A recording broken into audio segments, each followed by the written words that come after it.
Local color, the art of human expression and culture. Tato Lovere captures this energy in every stroke of her brush. Her ability to display the raw emotion of life through her artwork is unparalleled. She also fostered a connection with many famous artists and creators through her abstract designs. Tato uses her canvas as a voice, one which speaks to the many who make up urban society.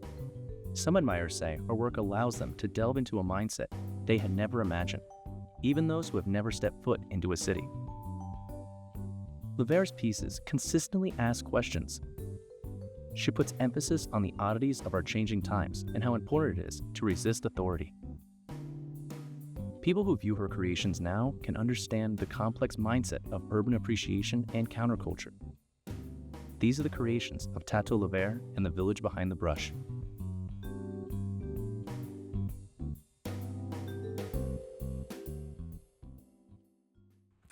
Hi, welcome to Garden State of the Arts. Today I'm here with artist Tato Lovere. Hi, Tato. Hi. How are you doing today? Great.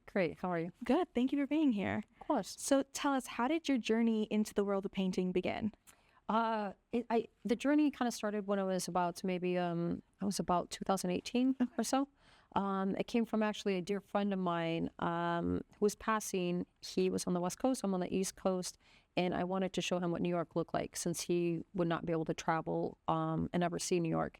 So I made a painting full of like colors and all sorts of crazy pop art stuff coming out of it, and then I ended up making a small documentary for him, live one, and then after that, one painting led into 30 sitting in my Wall Street apartment, and I would never leave home because I was just painting and did not want to stop.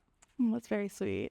Did you have any early influences in your art world? You know, I did. I started when I was very young. Not that I cared about to go into drawing or painting, but I remember I had a art teacher when I was younger, and she was a fantastic artist. She just had this really like crude personality, and I did not want to be in that class. Yeah. And so I stuck with sports and stuff like that. But my mom was a beautiful chalk and fine pencil artist.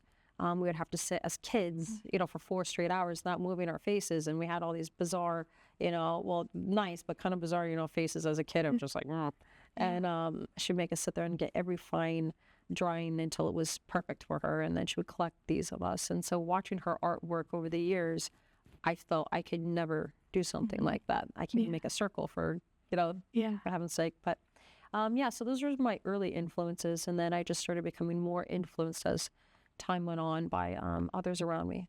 Did you ever think that you'd be doing what your mom did as well? Yeah and no. I think just for the fact that I can't draw like her. She doesn't draw anymore, unfortunately, which I wish she did. But I really influenced by moving because I came from the West Coast to the East Coast very young by myself. And I got a lot of culture, a lot of surrounding. I travel out of, to Europe, stuff like this. And so I had a lot of influence. I was able to kind of ball up and explode on canvas per se. So even though we're both artists, I made a different kind of art. And my daughter as well is a beautiful artist. But again, kind of a really twisted, dark, fine-tooth artist. Unlike myself, it's kind of that. What has been your biggest artistic challenge so far? I think creating a artist's block, just like a writer's block. It exists.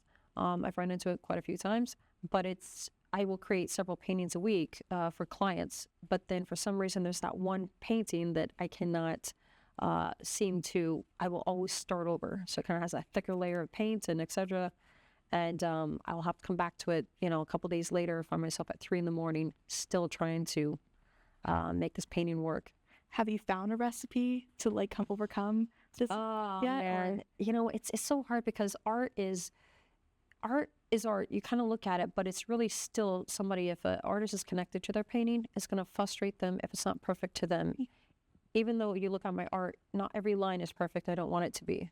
But when it's even uneven a certain way, I need it to be uneven the way that I need it to be. So that's frustrating. But when you do it, it's almost like therapy. And so you want to be able to work through those emotions and create something for that client that they could really feel what you're feeling right now. If that makes sense. I think that's what makes it so personal, not only to the client you're working for, but also for the artist yourself, knowing that oh, this, I wanted it, it's not supposed to look perfect, but for you, that was the perfect way. It's a great scapegoat anyway. Can you tell us some of the key exhibits where your work has been showcased? Yeah, so I also work with fashion. So my art gets turned into material. So in Berlin, Germany, I work with a designer there, JJ Rams, and they put it into the lining of men's suit jackets and the exterior as well, depending on the piece.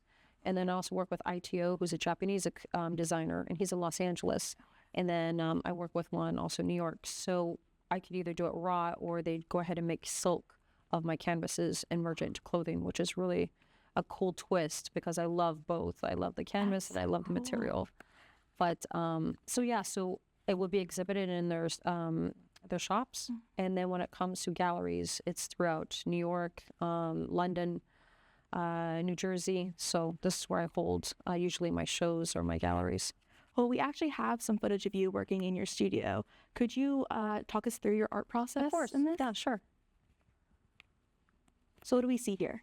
So this is actually a piece I just started creating because I belong to a couple of foundations. I'll do live paintings, and I'll do them at events and stuff like that. And then sometimes I will have to go up live, but only have maybe an hour and a half slot to create in front of people. So there's a 20th year anniversary coming up for this foundation that I'm part of. It's called the Jesse Banks Foundation, and it's scholarships that go for kids so they could go to college. And so this is going to raise some money. It's going to be auctioned off. And so that's what this is. It's due soon, so I'm pre-starting it so I'm able to finish it during the gala, and that way it's done on time.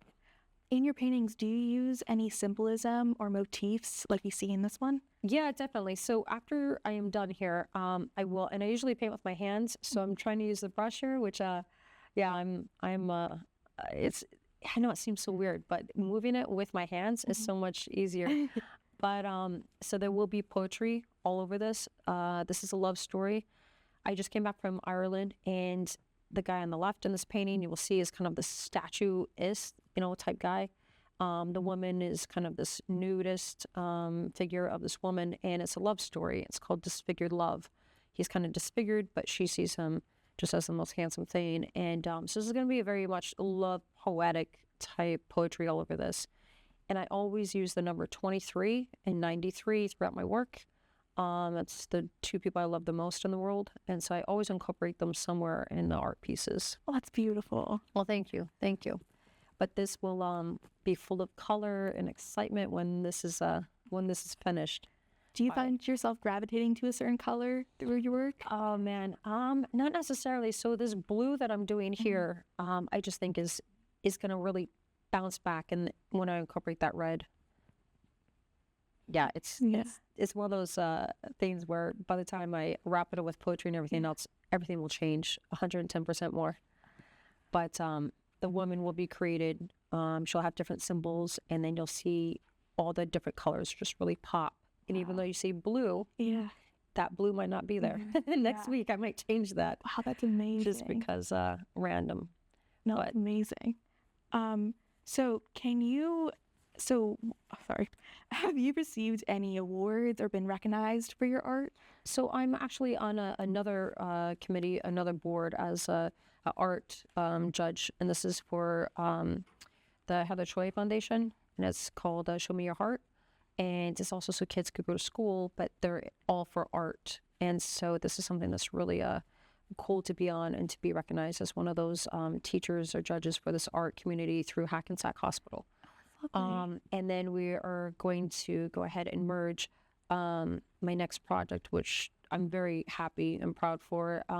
We will take kids that have disabilities and paint the walls inside of one of the hospitals. So when they go through these hallways, it's me and them creating this whole, beautiful colors, beautiful designs, and these kids can participate in this. So it's really nice. That's so nice. It must mean so much to those kids. Oh, 100%. Yeah. To me, them, the parents, I think it's a beautiful thing. Well, thank you so much for being here. Thank you for making the time to come into our studio. Of course. This has been Garden State of the Arts. We'll see you next time.